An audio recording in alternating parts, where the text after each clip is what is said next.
અમે અહીંયા કન્વરજી પાસે મળવા આવ્યા. અમને ખૂબ સારી લાગણી થઈ અને એ આંતરપાકનું જે કરે છે તરબૂચ, પછી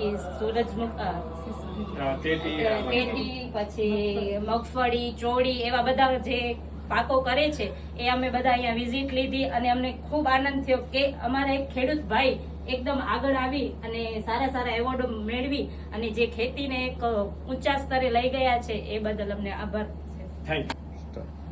હા, બધાને જય શ્રી કૃષ્ણ. હવે આજે મુલાકાત લેવા તો આવ્યા હતા ત્યાં, પણ આજે ભાઈ સાથે, તનવરભાઈ સાથે મુલાકાત થઈને એને જે એવોર્ડ લીધો છે એને મને ખુશીની વાત છે. અને બીજી તો વાત એને દીકરી વિશેની કરીને એમાં બહુ આનંદ આવે છે. અને હું પણ એ જ કહું છું કે દીકરીઓ શું નથી કરી શકતી એમ. પણ આજે હું પણ મારું વિચારું તો હું પણ ઘણા આગળ આવી છું, એટલે બધાને કહું છું તમે પણ આગળ આવો. ને આ સારું બધી જોવા મળ્યું. ખેતીવાડી મેન તો કિસાન સંઘને પ્રમુખ છું એટલે મને ખેતીમાં આનંદ આવે. એટલે મને બહુ આનંદની વાત છે કે આ ભાઈ ખેતી કરે છે ને એવોર્ડ લે છે, એટલે એને પણ ખૂબ ખૂબ અભિનંદન આપું છું અને શુભેચ્છા પાઠવું છું.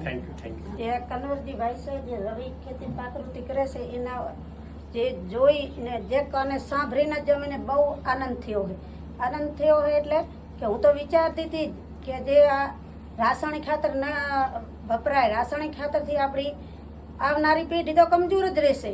કે અત્યારે આપણે 40 વર્ષ જ કામ કરી શકીશું, ત્યારે એ જે આપણી આવનારી પેઢી છે ને એ 30 વર્ષ જ કામ કરી શકશે. એના જીવનમાં ને આપણી જમીનમાં આપણે ઝેર જ દઈએ. તો જો આ ભાઈ આવી ખેતી કરી રહ્યા હશે તો આપણે કેમ ન કરી રહી? એ એક સપનું જોઈને તમે કદાચ ન કરતા હોય ને તો એ સપનું ને તમે વિચાર તમારી હારે લઈને જાજો.